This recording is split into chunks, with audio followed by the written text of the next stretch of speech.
누가복음 제18장 1절부터 8절 말씀입니다.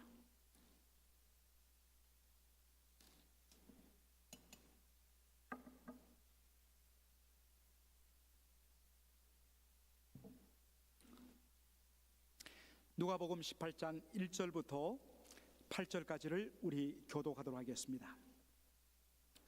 항상 기도하고 낭망치 말아야 될 것을 저희에게 비유로 하여 가라사대 어떤 도시에 하나님을 두려워 아니하고 사람을 무시하는 한 재판관이 있는데 그 도시에 한 과부가 있어 자주 그에게 가서 내 원수에 대한 나의 원한을 풀어주소서 하되 그가 얼마 동안 듣지 아니하다가 후에 속으로 생각하되 내가 하나님을 두려워 아니하고 사람을 무시하나 이 과부가 나를 번거롭게 하니 내가 그 원한을 풀어주리라. 그렇지 않으면 널 와서 나를 괴롭게 하리라 하였느니라. 주께서도 가라사대 불의한 재판관의 말한 것을 들으라. 하물며 하나님께서 그 밤낮 부르짖는 택하신 자들의 원한을 풀어주지 아니하시겠느냐? 저희에게 오래 참으시겠느냐? 내가 너희에게 이르노니 속히 그 원한을 풀어주시리라. 그러나 인자가 올 때에 세상에서 믿음을 보겠느냐 하시니라. 아멘. 항상 기도하고 낙심치 말라는 제목으로 말씀을 드립니다.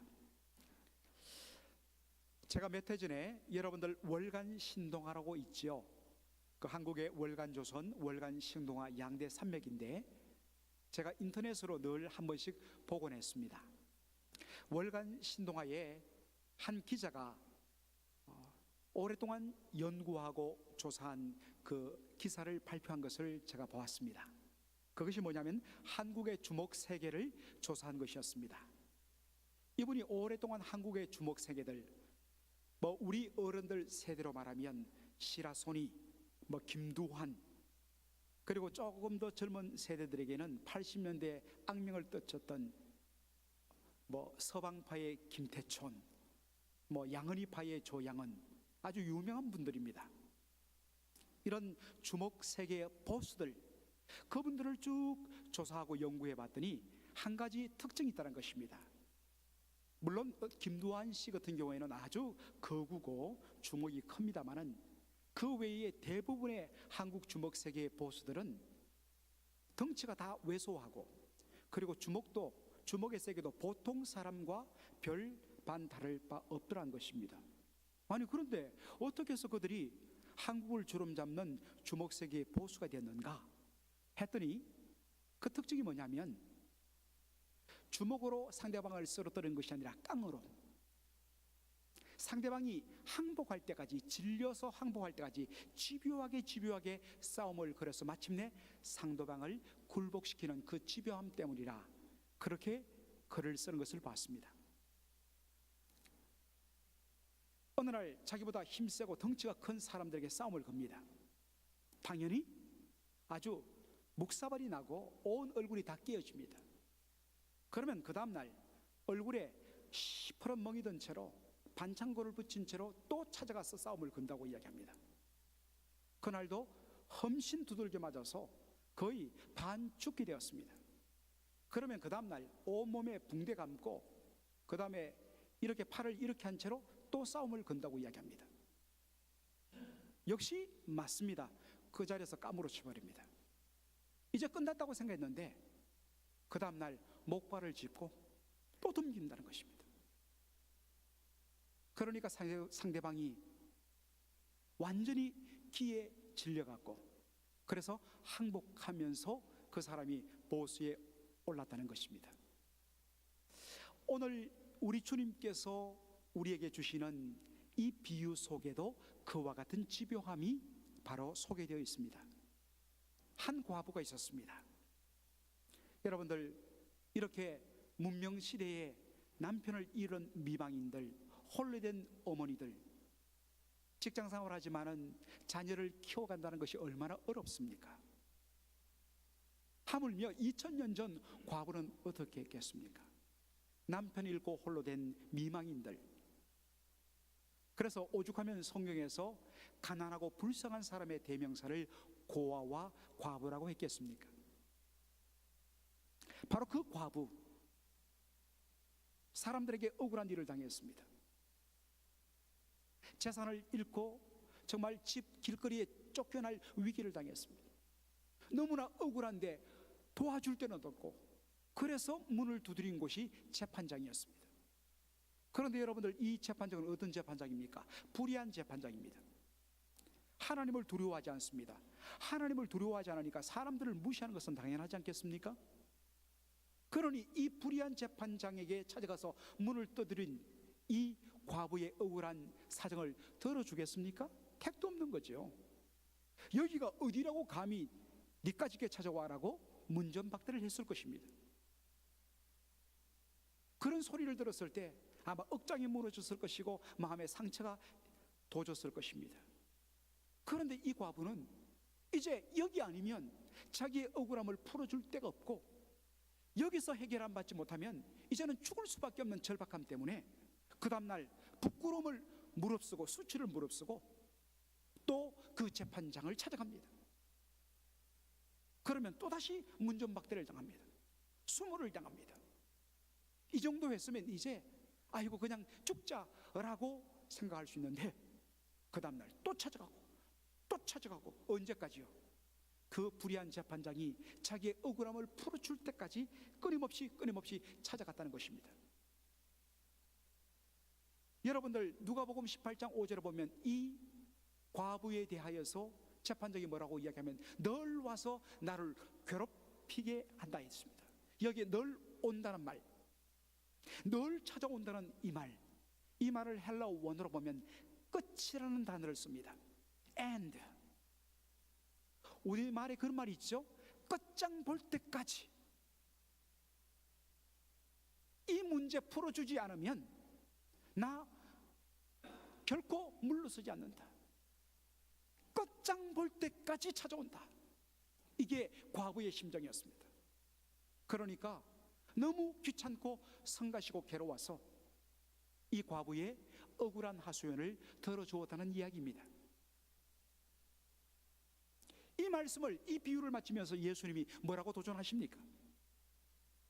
불의한 재판장도 귀찮아서 성가셔서 과부가 자꾸 찾아와서 끝장 볼 때까지 매달리니까 그것이 너무 고통스럽고 괴로워서 들어주었다면 하물며 하나님께서는 밤낮 부르짖는 그 택하신 자들의 원한을 풀어주지 아니하시겠느냐? 하나님께서 오래 참으시겠느냐? 반드시 들어주신다고 말씀하시는 것입니다. 여러분, 예수님이 이 비유를 왜 하셨을까요? 자, 누가복음 18장 1절을 다시 보시겠습니다. 뭐라고 되어 있습니까? 항상 기도하고 낭망치 말아야 될 것을 가르쳐 주기 위해서, 영어로 to show them that they should always pray and not give up. 항상 기도하고 결코 포기해서는 안 될 것을 보여주기 위해서 이 파라보 비유를 드셨다고 이야기하고 있습니다. 그러므로 예수님의 이 비유의 첫 번째 의미는 무엇입니까? 항상 기도하고 낭망치 말아야 하는 것. 기도할 때 결코 우리가 포기하지 말아야 할 이유는 무엇입니까? 불의한 재판장도 과부의 하소연을 들어주는데 하물며 너희 하나님일까 보냐? 반드시 응답해 주신다는 말씀입니다. 여러분들, 왜 하나님께서 당신의 택한 백성들의 그 기도를 응답해 주시느냐? 그 근거, 이유가 뭐냐? 그 힌트를 우리가 특별히 오늘 예수님의 비유에 의하면 누가복음 18장 5절에 나옵니다. 자, 5절 다시 한번 보시겠습니다. 재판장이 이렇게 하소연해요. 과부가 자꾸 찾아오니까 이 과부가 나를 번거롭게 하니, keeps bothering me, 나를 계속해서 bother, 귀찮게 하고 성가시게 하고 그렇게 괴롭힌다는 것입니다. 그래서 내가 그 원한을 들어주겠다는 것입니다. 그렇지 않으면, 내가 들어주지 않으면 널 와서 끝장 볼 때까지 계속 찾아오기 때문에 나를 괴롭게 할 것이라서 내가 들어준다는 것입니다. 여러분, 특별히 우리가 주목할 단어가 바로 괴롭게 한다는 말입니다. 1차적으로는 끊임없이 찾아와서 끝장 볼 때까지 찾아와서 매달리기 때문에, 그것이 너무 나를 괴롭히기 때문에 들어준다는 그런 의미로 받아도 무방합니다. 그런데 이 괴롭게 하다는 말을 헬라어 원어로 보면 한 가지 더 놀라운 사실을 우리가 발견하게 됩니다. 여기에 괴롭게 하다는 이 말은 strike under eyes, 눈 밑을 때린다는 것입니다. 여러분들, 사람의 눈을, 이 눈 주위를 주먹으로 때리면 어떻게 되겠습니까? 옛날에 그 참 재밌는 그 코미디 같은 드라마를 하나 봤는데, 아주 멋있는 정정을 하고 머리에 멋진 모자를 쓰고, 그 당시에는 잘 없는 한국의 아주 검은 선글라스, 아주 멋진 선글라스를 끼고 딱 여인이 외출하니까 다들 와 하고 남자들이 쳐다봤습니다. 그런데 이 여인이 그 남자들의 시선 속에 자기도 모르게 인사를 한다고 안경을 탁 벗고 인사를 했는데 눈두덩이가 시퍼래요. 남편에게 맞아갖고 그걸 가리기 위해서 선글라스를 꼈는데 자기도 모르게 자랑한다고 벗고 인사를 하다가 이 눈두덩이 시퍼런 것이 드러나서 창피를 당한 그러한 드라마를 예전에 본 적이 있는데요. 여러분들, 이 사람 주위에 맞아서 시퍼렇게 멍들면 어떻게 됩니까? 굉장히 창피스럽습니다. 수치가 됩니다. 그것을 가리기 위해서 사람들이 선글라스를 끼는 거죠. 여기에 괴롭게 하다 이 말은 뭡니까? 바로 명예의, 명성의 심각한 흠집을 내다는 뜻입니다. 명성에 흠집이 나니까 수치를 당한다는 말입니다. 이게 무슨 말일까요? 보통 재판장은, 판사는 옛날이나 요즘이나 사람들에게 존경의 대상입니다. 어떤 의미에서 판사들은 큰 돈을 못 번다고 이야기하죠. 그러나 사람들은 판사에 대해서 존경심을 가집니다. 그런데 이 과부가 날마다 찾아와서 내 억울함을 풀어달라고 하소연하는데도 불구하고 계속적으로 문전박대했다 보십시오. 그러면 이 과부가 억울함을 하소연해서 길 가는 사람들에게 여러분들 내 말 좀 들어보라고 그렇게 하소연하지 않겠습니까? 만일에 이 소문이 자꾸만 문전박대하고 과부의 억울함을 풀어주지 않는다는 소문이 온 도시 전체에 퍼진다고 생각해 보십시오. 그것이 뉴스화된다고 생각해 보십시오. 명예를 먹고 사는 이 재판장이 얼마나 창피하겠습니까? 그의 레퓨테이션에 심각한 흠집이 갈 것입니다. 수치를 당하게 될 것입니다. 그래서 뭐라고 말합니까? 내가 이 수치를 당하지 않기 위해서, 내 명예에 손상을 입지 않기 위해서라도 이 과부의 억울함을 내가 들어주겠다고 이야기한 것입니다. 예수님께서 우리에게 기도할 때 뭐라고, 어떻게 기도할 것을 말씀하십니까? 하나님의 명예를 붙들고 기도하라는 것입니다. 불의한 재판장도 성가심과 귀찮음과 자신의 명성에 흠집이 날까봐 불의한 이 과부의 억울함을 들어준다면, 하물며 하나님은 오죽하겠느냐. 만일 공의로우신 하나님, 사랑이 풍성하신 하나님께서 당신의 택하신 백성들, 이 택하신 백성들을 어떻게 택하신 백성입니까? 하나님의 어린 양, 독생자 예수 그리스도의 그 피를 대신하여서 그 피로 말미암아 구원하고 사신받은 존귀한 백성들 아닙니까? 그 하나님께서 당신들의 택하신 백성의 그 억울함을 들어주지 않는다면 어떻게 되겠습니까? 하나님의 명성에, 하나님의 이름에, 하나님의 영광에 심각한 손상이 간다는 것입니다. 우리 사람들도 자신의 명예만큼은 소중하게 여기는데, 성경을 보면 하나님은 당신의 이름에 대하여서, 당신의 명예에 대하여서, 당신의 영광에 대해서 조금도 타협하지 않습니다. 그래서 너희들이 기도할 때 뭘 붙들고 기도해야 되냐면 하나님의 영광, 하나님의 명예, 하나님의 이름을 붙잡고 기도하라는 것입니다. 하나님, 제가 이렇게 어려움을 당하고 있는데, 하나님, 제가 이렇게 고통을 당하고 있는데, 하나님, 제가 하나님의 자녀인데, 하나님께서 이 문제를 해결해 주지 아니하시면 사람들이 내가 하나님을 믿는 하나님의 백성인 것을 다 아는데, 만일 내 문제가 해결되지 않으면 하나님이, 사람들이 하나님에 대해서 뭐라고 이야기하겠습니까? 이것은 하나님의 명예에 관한 문제입니다. 하나님의 이름이 걸린 문제입니다. 하나님, 들어주십시오.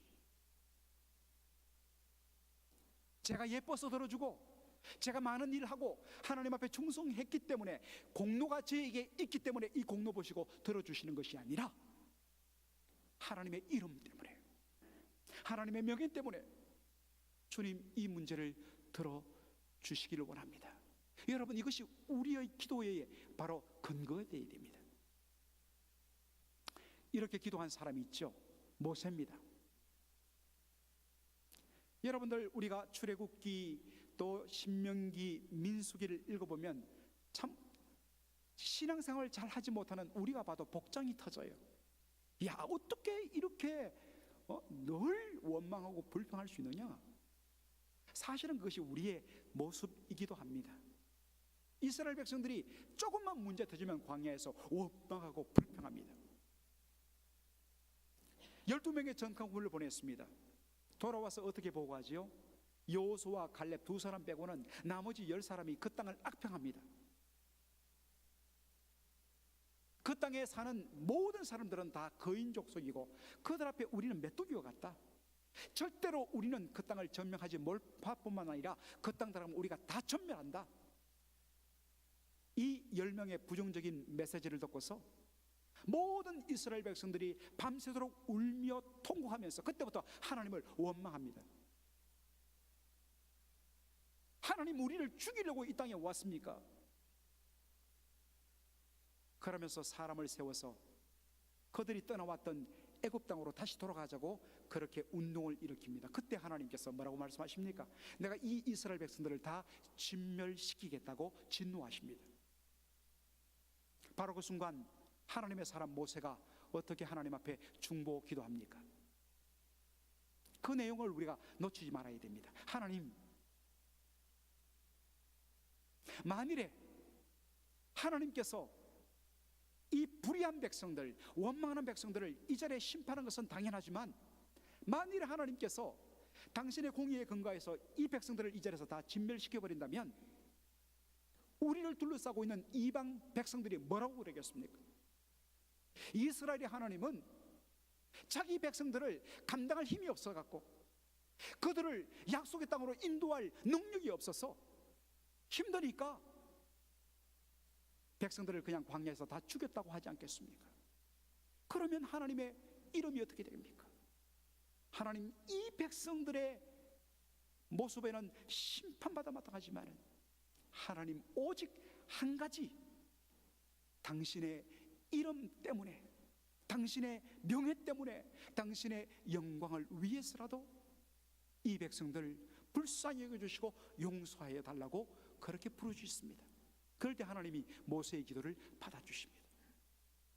예수님 말씀하십니다. 바로 하나님의 이름을 붙들고 하나님의 명예를 붙잡고 기도하라.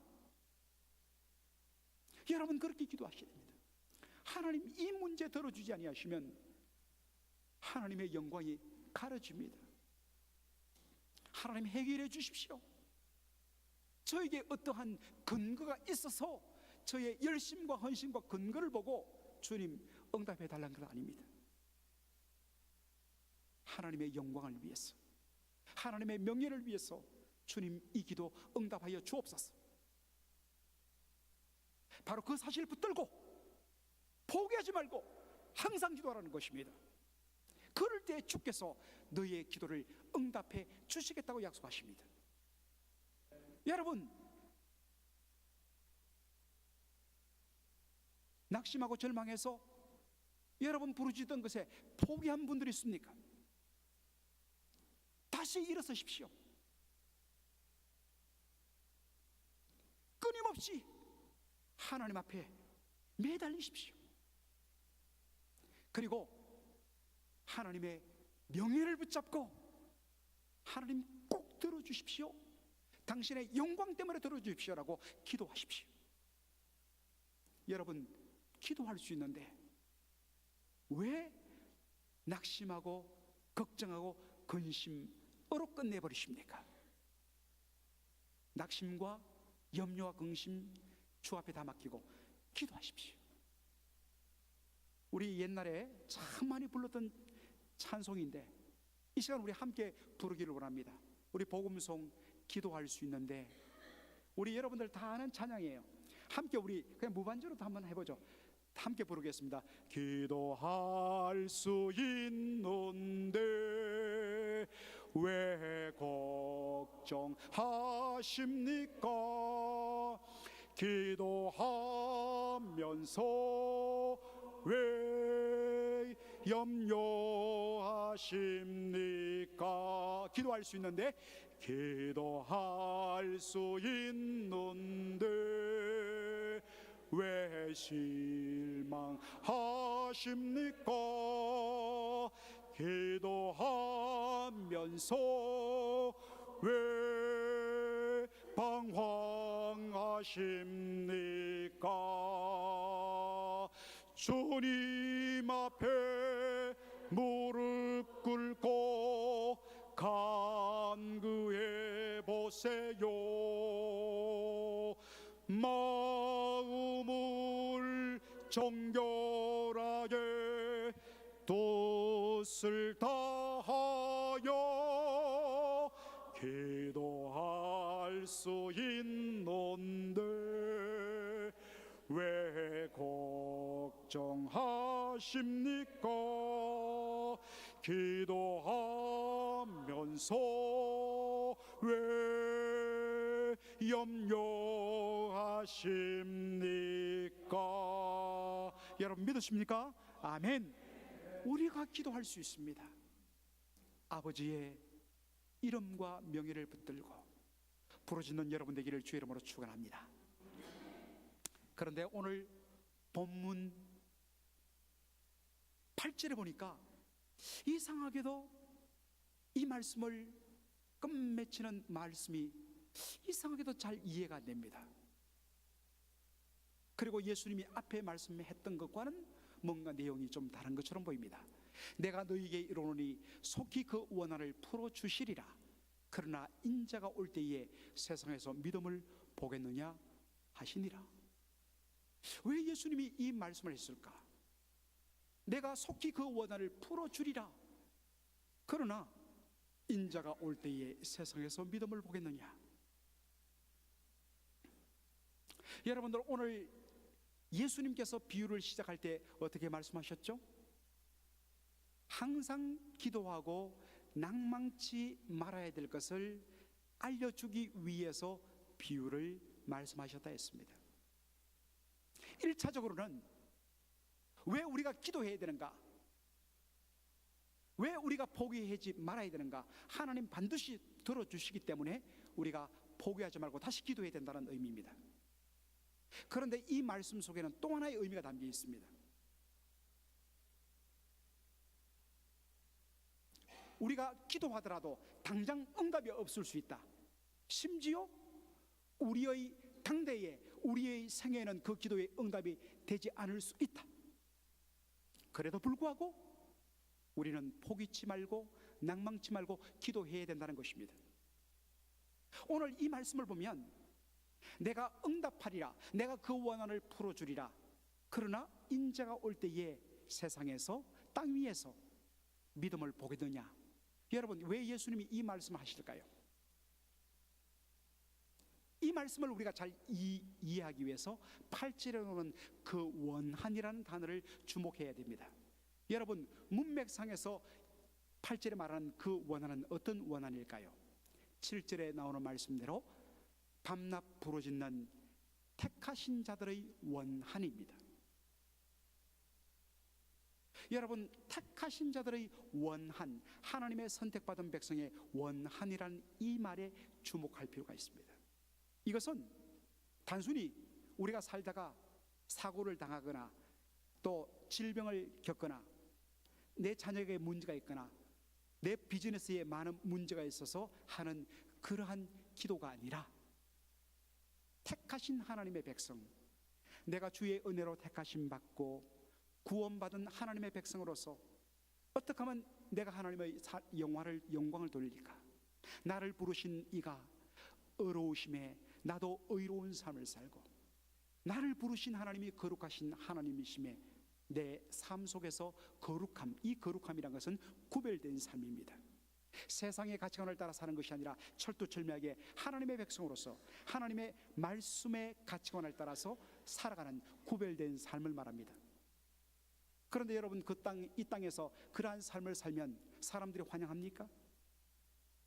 그냥 모든 것이 좋은 것이냐 유야무야 그냥 사람들이 살아가는 이 땅 위에서 빛의 자녀로서 빛에 합당한 거룩한 삶, 의로운 삶을 살 때에 사람들이, 세상이 좋아하겠느냐는 것입니다.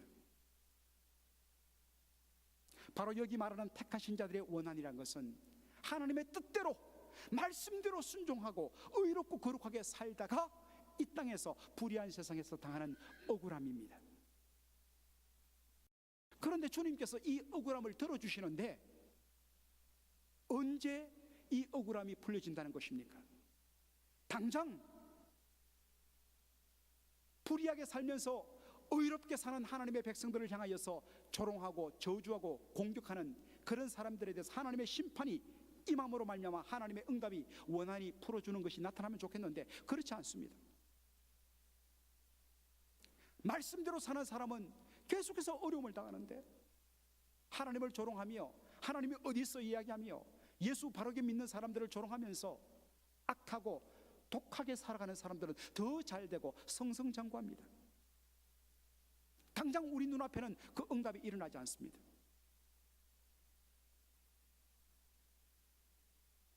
그러다 보니까 처음에는 이것들 붙들고 하나님 앞에 이 억울함을 풀어달라고, 하나님의 공의를 드러내달라고, 하나님의 살아계심을 드러내달라고 그렇게 기도하는데 하나님의 응답은 없고 불의한 자들은 잘되고 말씀대로 살아가는 나는 더 어렵고 고통당하고, 이렇게 하다 보니까 어느 순간부터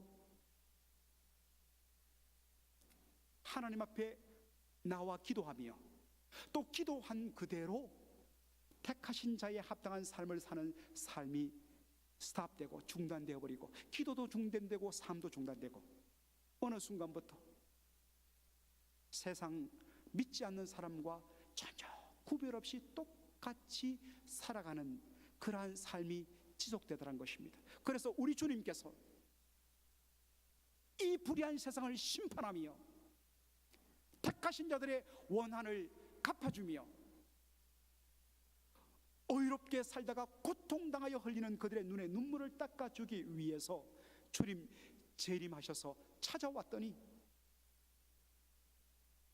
이 땅에서 하나님 반드시 살아계시며 반드시 주의 공의를 이루시며 하나님의 백성의 원한을 풀어주시는 그 하나님을 믿으며 고백하며 기도하며 기도한 대로 살아가는 사람을 볼 수가 없더라는 것입니다.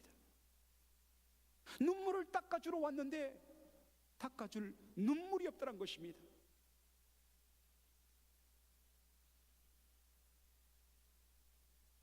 인자가 올 때에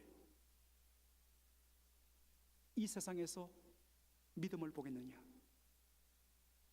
여러분, 기도는 우리의 믿음과 우리의 삶과 직결되는 것입니다. 저는 요즘에 이 땅의 테러리스트들, IS를 비롯해서 북한의 저 악한 공산 정권을 얼마나 많은 우리 성도들이 하나님이여 저 땅을 통일시켜두고 저 불의한 자들을 심판해달라고 기도했습니까? 그러나 3대 4대 계속해서 불의가 자행됩니다. 많은 성도들이 그런 현실을 보면서 하나님 어디 계신가? 그래서 어느 순간부터 낭망하고 절망하고 기도를 멈추고, 그리고 믿지 않는 사람과 구별 없는 사람의 대열을 서는 것을 보게 됩니다. 그러나 저는 누가 뭐래도 확신합니다. 저는 절망하지 않습니다. 제 당대에 하나님의 공의의 심판이, 택하신 자들의 원한을 풀어주는 하나님의 역사가 내 당대에 못 본다 할지라도 저는 분명히 봅니다. 우리 주 예수 그리스도 오실 것이고, 오시는 그날에 주께서 그 불의를 심판하며 원한을 풀어주며 성도에 흐르는 눈물을 닦아주실 것이라. 그 이유 때문에 저는 주님의 재림을 사모합니다. 그 이유 때문에, 주님 다시 오신다는 약속 때문에, 당장 오늘은 불의가 이기는 것 같고 악이 승리하는 것 같지만 저는 절망하지 않습니다. 우리 주 예수 그리스도, Second Coming of Jesus Christ, 다시 오시는 그날 주님 반드시 이기시고 성도의 택하신 자의 원한을 풀어주실 것을 믿기 때문에, 그래서 그 이미 이루어질 응답을 바라보면서 오늘도 끊임없이 믿음으로 살며 하나님 택하신 백성의 합당한 삶을 살며 주 앞에 포기하지 않고 이 땅의 불의를 심판해달라고 하나님 앞에 고발하는 것입니다. 기도로 아뢰는 것입니다. 이 이유 때문에 저는 기도합니다. 여러분 기도를 돌아보십시오.